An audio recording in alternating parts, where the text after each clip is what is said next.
Welcome to the Clarity Confidence Connection Summit, where badass women break through barriers and unlock their next level of success. Your host, Candace McKim, is a renowned intuitive business coach, #1 international best-selling author, TEDx speaker, and the inspiring host of a podcast/TV show. With her vibrant approach, Candace empowers women to align with their true purpose, elevate their spiritually led businesses, and attract wealth through proven methods. Her teachings foster profound transformation and impactful growth.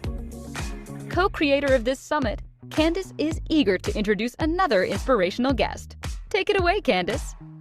Welcome, everybody. I am thrilled for this next guest, Marie Dubois. And Marie is going to be talking on living happily ever after loss. Thrive joyfully without guilt. Sounds amazing. Welcome, Marie. Well, thank you. Thank you for having me. I am thrilled to be here.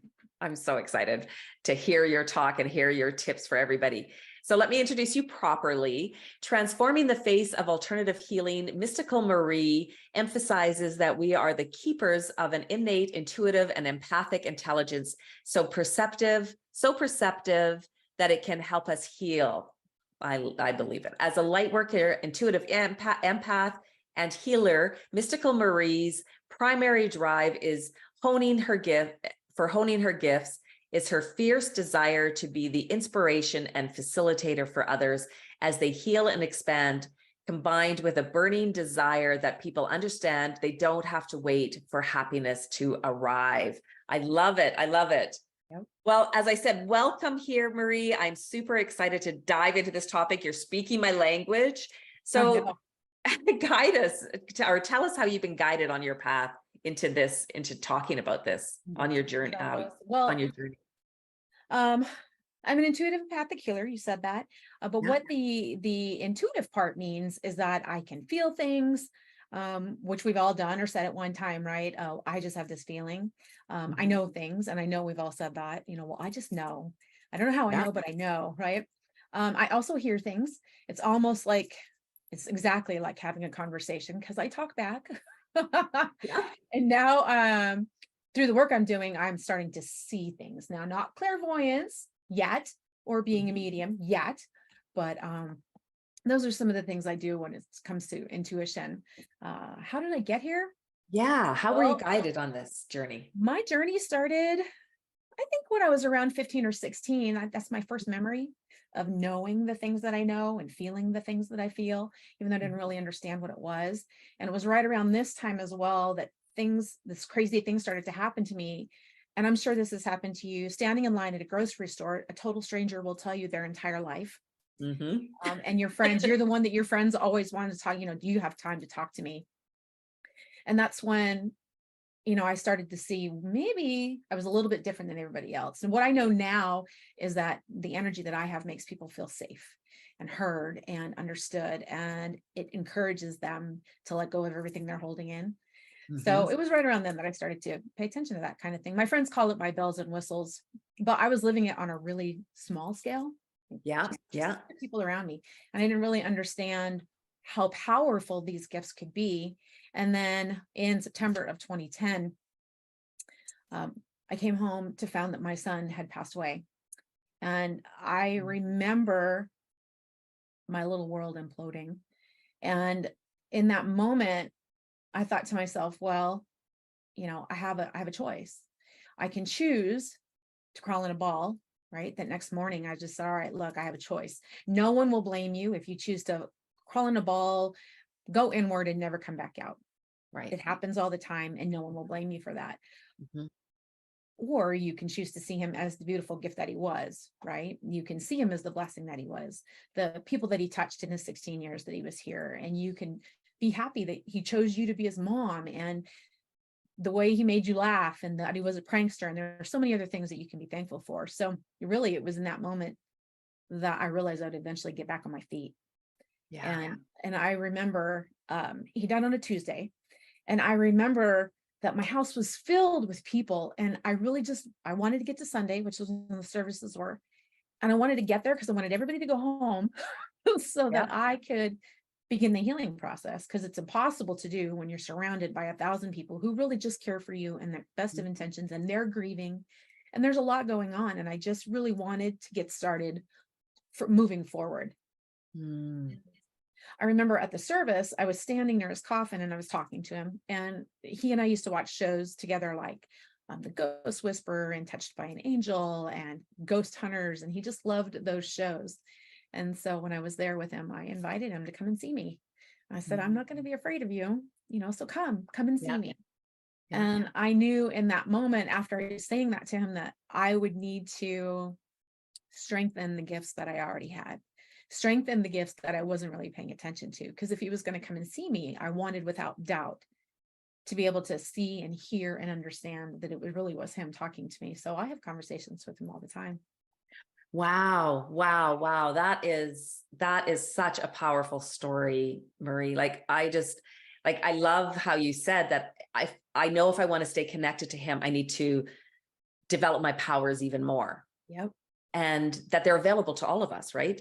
They are. We're born with them and we're not using them. Yeah. Oh, wow. So I hope most of our listeners have not had to go through something as traumatic as that. That must have been just so devastating for you. I just can't even imagine. And yet you came out so on top, right? On top of all of it. So right. How can other people, even like wherever they're at this, as they're listening, how can they live happily ever after loss as well? Like how can you share with them what to do? Well, and that's really, I believe we go through the things we go through so that we can help other people, right? 100%. So I believe that what I've been through helps me help others and spark that hope in them, that they don't have to live that way. So let's talk about that for a little while, for just a little bit, the thriving and being joyful in life. And it's important to mention, because we're talking about loss. I use the word loss on purpose, because loss doesn't have to be the death of a loved one.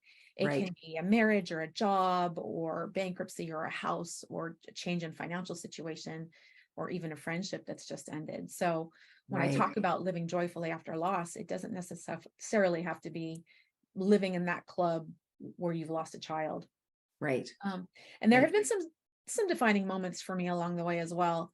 I remember about a year or two after he died, and this goes to the living joyfully without guilt part. I was somewhere and somebody said to me, "Oh, hey, isn't this fun?" And I remember feeling, yeah, this is pretty fun. And then 2 seconds later, I felt guilty that I was having fun. And I was kind of shocked by that and all of that emotion. And I thought, all right. So I made a promise to myself that day that there would be a time in my life when I could say life is good, period. Right.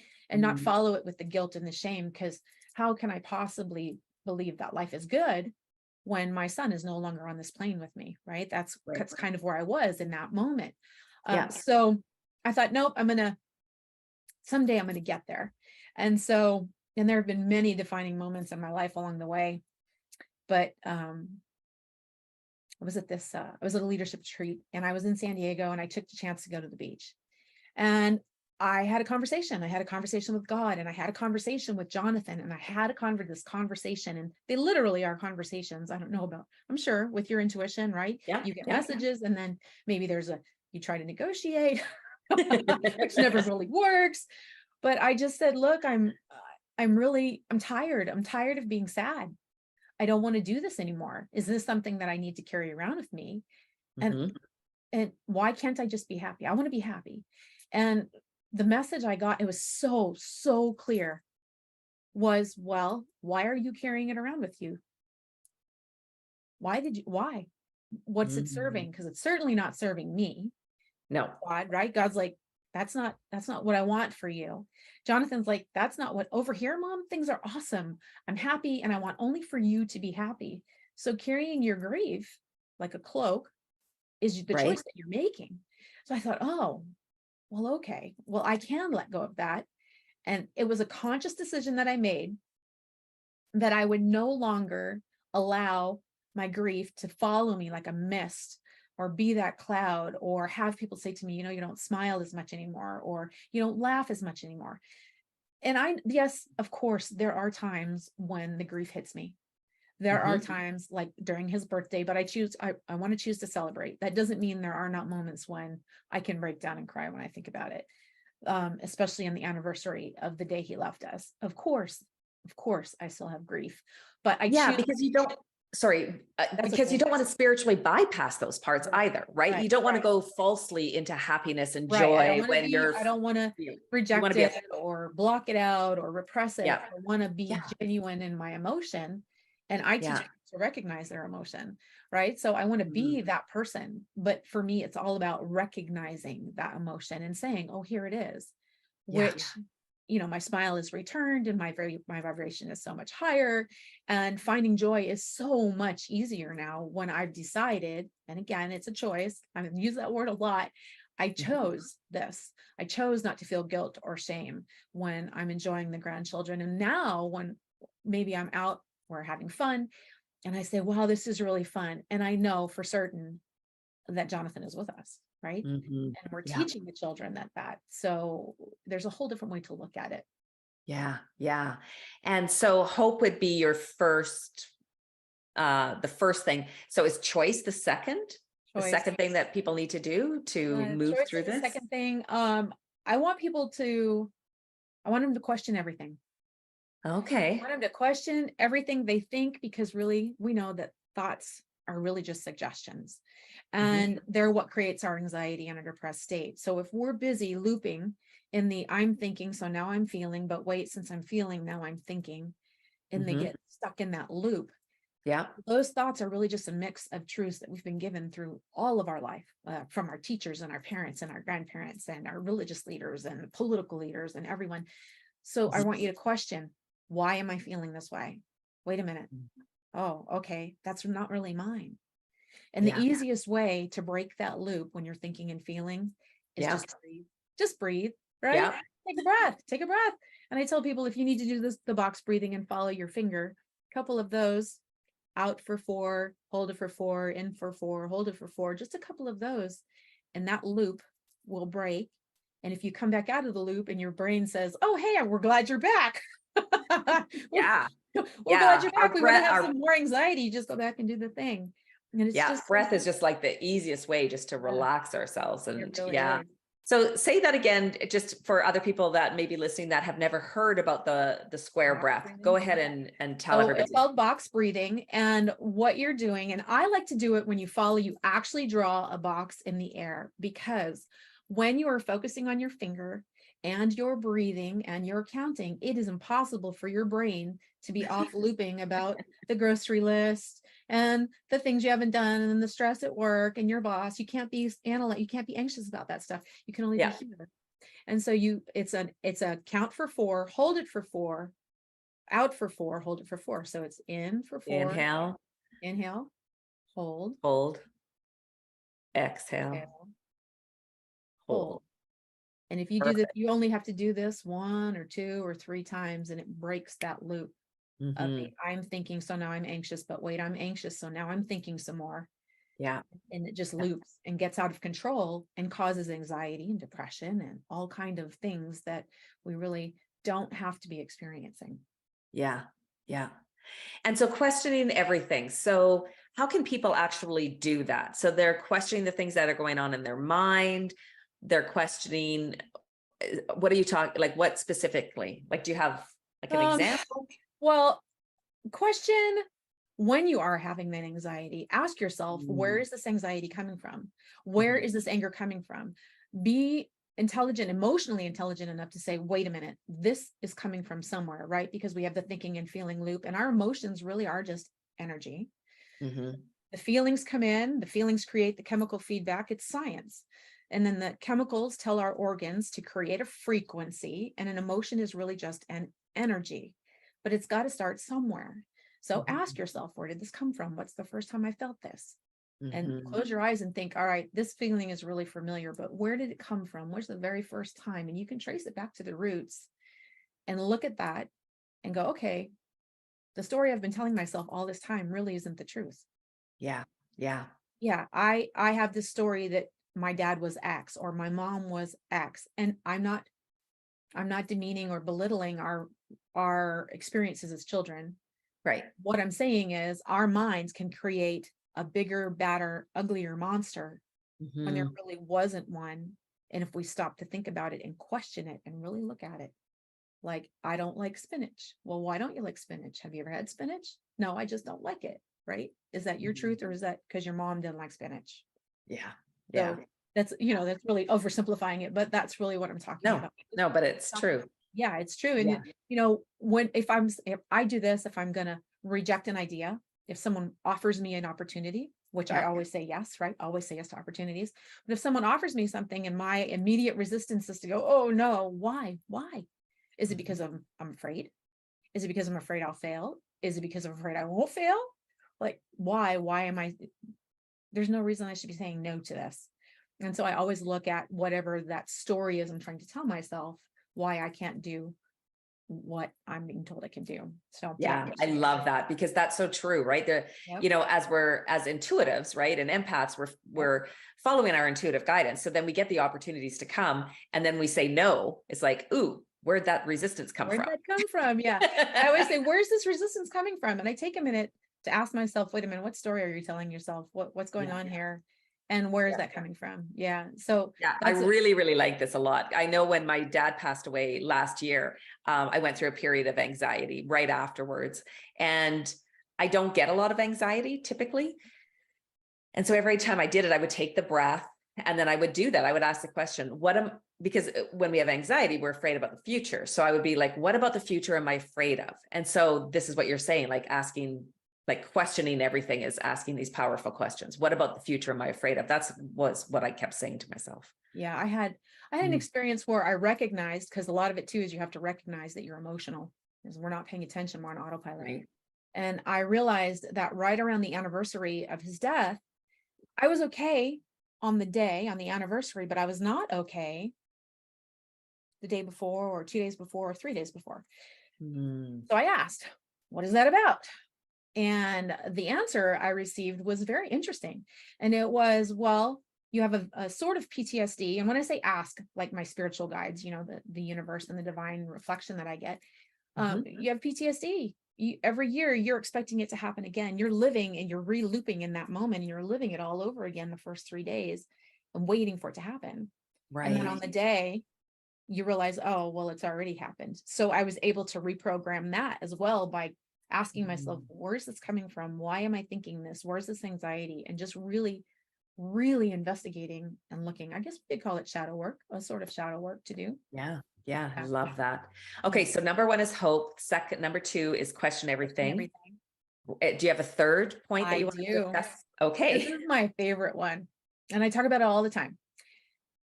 I am on a mission to normalize human emotion. I'm like an ambassador for normalizing human emotion. So I tell people all the time, and I've said it just a few minutes ago, emotion is nothing more than energy. And there is nothing to be ashamed of.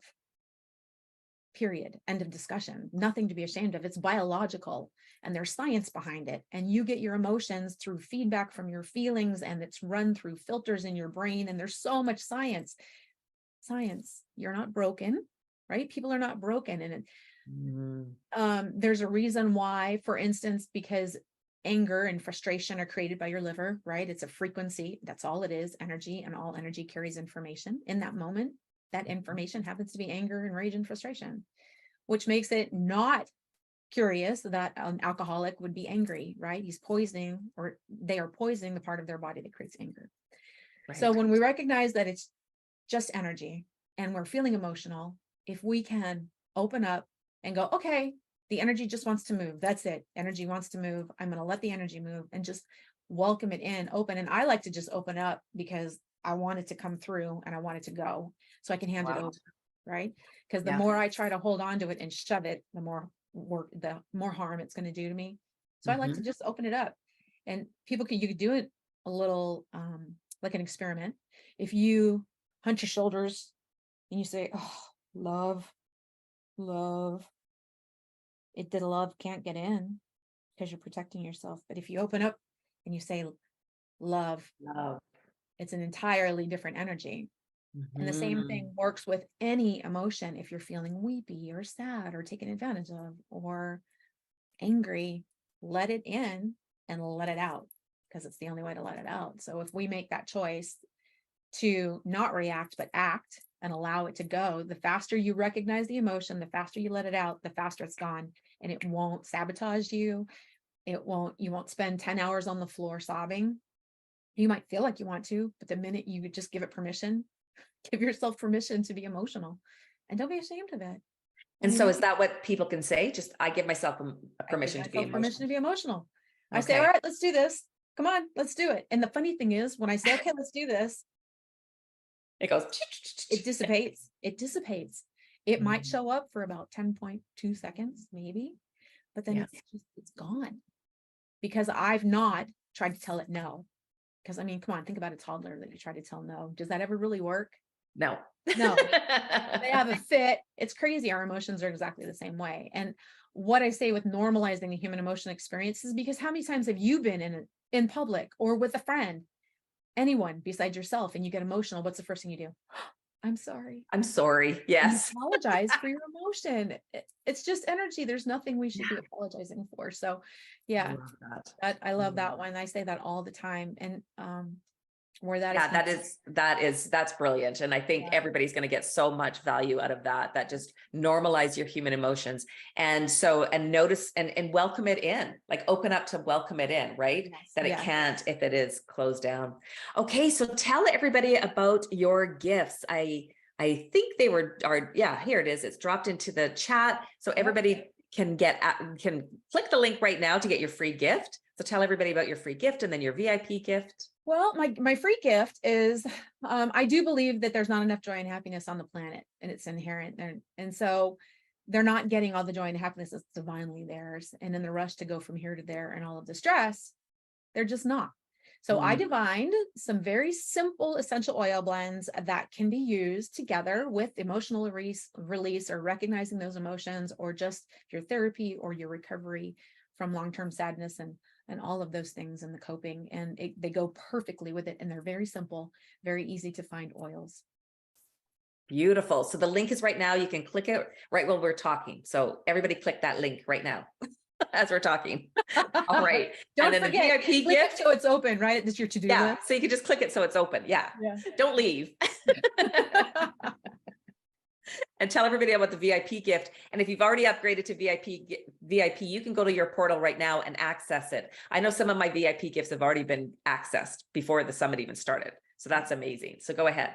Well, Tell my everybody about VIP it. gift, since we're talking about energy, and I'm a student of energy and love everything energy and will gush about it. I also know that in today's world, people are dragging through their day. They're just exhausted. And a lot of it is mindset, right? And some of it's the energetic goo that they have to walk through throughout the day.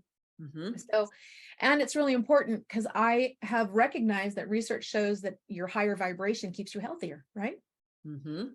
If better Yep. physical health, better mental health. And so when our energy is flowing and it's vibrant, it's so amazing. So what I did was, for my VIP gift, I put together a video series of 8 videos that are ways you can raise your frequency. They were very intentional. I chose intentional ones that are really super simple, especially if you live in the middle of the city, right? You can't go earthing if you live around concrete. So I chose something that is very easy and makes an impact on your day, and you can do anytime, anywhere. And that is what my video is. That's amazing. So the VIP gift is called Are You Dragging Through Your Day? 8 tips for how to raise your frequency. And it's an 8 video series. They're going to get 9 because there's a welcome amazing. video. Which? They're going to get 9 videos because there's a welcome video as well. Oh, beautiful. Okay. So if you have your VIP ticket already, go to the portal and you can access Mystic Marie's VIP gift. All right. Last words of wisdom. Oh, just to, again, recognize energy as emotion and choose to let in the light. And you can choose to release the emotions of the past, and just consider not holding on so tightly to that grief and the anger, or wearing it like a cloak, because letting go of it can serve you. Thank you for joining us for another amazing session on the Clarity Confidence Connection Summit. Be sure to mark your calendars to join us in Hawaii from November 2nd through the 5th for our premier in-person experience. If you have any questions or want to apply to be a speaker at one of our upcoming events, email our team at breakthrough@clarityconfidenceconnection.com.